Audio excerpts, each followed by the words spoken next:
Penvision TV presents.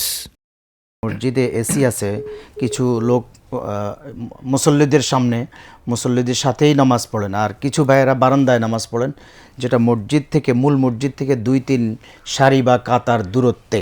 তিনি বলছেন এতে সালাতের কোনো অসুবিধা হবে না। মসজিদের আদব হলো, সুষমা হলো, আপনি একটা কাতারের প্রতি আরেকটা কাতার হওয়া, মাঝখানে গ্যাপ না রাখা।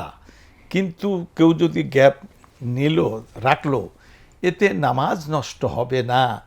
কারণ আপনারা যারা মক্কা শরীফে যান, তারা কাবা শরীফে এর আশপাশে তো নামাজ পড়েন, কিন্তু আপনারা দেখেন তাবা থেকে কত দূরে চারপাশে যে বিশাল বিশাল বিল্ডিংগুলো, প্রত্যেকটায় মসজিদ আছে।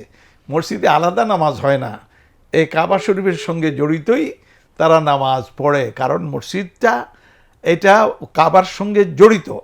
আর আপনাদের বারান্দাটা তো মসজিদেরই বারান্দা, অতএব নামাজ না হওয়ার কোনো কারণ নাই।